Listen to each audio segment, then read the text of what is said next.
Bien le bonjour, mon nom est François Poitvin, bienvenue dans cette nouvelle capsule qui traite d'éléments de l'étude de construction pour votre prototype. Aujourd'hui, il est question de différentes choses. Nous commencerons par parler des critères à évaluer dans le choix des matériaux, donc les matériaux que vous allez choisir pour faire votre prototype. Évidemment, lorsque vous aurez à justifier l'utilisation d'un matériau plutôt qu'un autre, vous aurez à utiliser certaines caractéristiques bien précises. Et dans ce cas-ci, je vais vous en présenter quelques-unes pour que vous soyez capable de parler le même langage. Lorsqu'on parle de la capacité à percer, donc lorsqu'on parle d'un matériau qui ne se perce pas, nous parlons de sa dureté. Lorsque l'on parle d'un matériau qui reprend sa forme une fois la contrainte retirée, nous parlons de l'élasticité. Lorsque nous parlons d'un matériau qui ne se brise pas lorsqu'il subit un choc, nous parlons de sa résilience.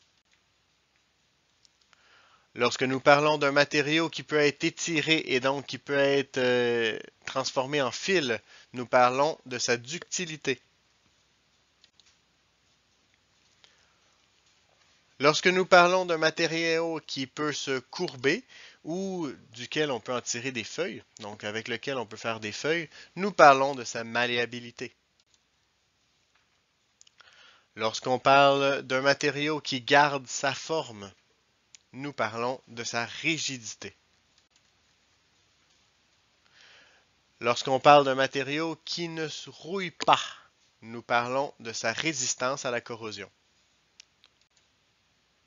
Et lorsque nous parlons d'un matériau qui conduit l'électricité, nous parlons de sa conductibilité électrique, ou qui conduit la chaleur, nous parlerons alors de sa conductibilité thermique.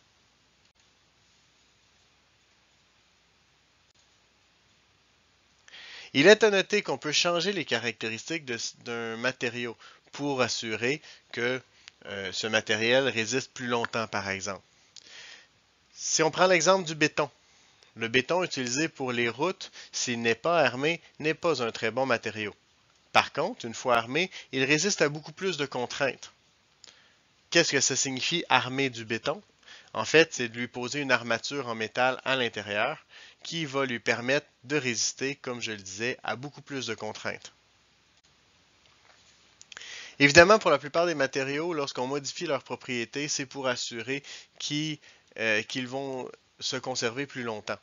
Pour les métaux, le problème que nous avons, c'est que le métal rouille. Pour éviter la rouille, nous pouvons utiliser différents procédés tels que le plaquage ou le traitement à l'anti-rouille.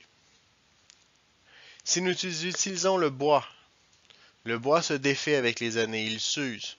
Pour éviter cette usure, il peut être utile d'appliquer une peinture ou une teinture.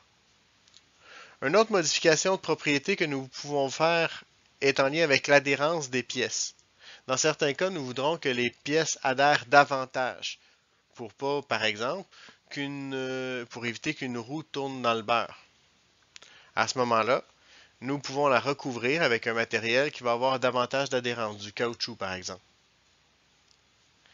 Dans certains cas, c'est tout à fait le contraire. Nous voulons, par exemple, qu'une roue soit capable de tourner sans créer de friction. À ce moment-là, nous voudrons lubrifier les pièces et nous utiliserons des graisses, des huiles, de la vaseline ou de la paraffine. Maintenant que nous avons vu tous les éléments essentiels au choix des matériaux, voyons les éléments essentiels au choix des liaisons. En effet, lorsque nous utilisons différents matériaux, nous devrons joindre les pièces ensemble et ces pièces ne flottent pas dans les airs. Nous devrons donc évaluer chacune des liaisons à faire pour s'assurer que la liaison soit adéquate. Pour évaluer les caractéristiques des différentes liaisons, je poserai 4 grandes questions. La première question, est-ce que j'ai une troisième pièce qui interfère dans la liaison ou est-ce que les pièces se joignent directement? Si les pièces se joignent directement, comme dans les petits appareils qui servent à enlever les poils de chat sur les vestes, à ce moment-là, nous dirons que la liaison est directe. Si j'ai besoin d'une troisième pièce, comme des clous, des vis ou des élastiques, à ce moment-là, nous dirons que la liaison est indirecte. Deuxième question. Est-ce que je peux démonter la liaison sans briser la pièce? Si nous pouvons le faire, par exemple, si nous utilisons des vis, à ce moment-là, nous dirons que la liaison est démontable. Dans le cas contraire, avec la colle, par exemple, nous dirons que la liaison est indémontable. Troisième grande question, la pièce permettant la liaison peut-elle se déformer? Si oui, nous dirons que la liaison est élastique, comme par exemple dans la suspension d'un vélo. Sinon, nous dirons que la liaison est rigide, comme des pattes de chaise avec la dite chaise ou des pattes de table avec la dite table. La liaison permet-elle à une pièce de bouger? Sinon, nous dirons que la liaison est complète. Si oui, nous dirons que la liaison est partielle, comme dans cette roulette pour couper la pizza. Évidemment, si le mouvement est possible, nous devrons guider ce mouvement pour éviter que la pièce bouge n'importe comment. Nous parlerons alors du degré de liberté de cette pièce. Nous devrons alors déterminer 3 éléments en lien avec le degré de liberté. Premièrement, quel est le type de mouvement autorisé?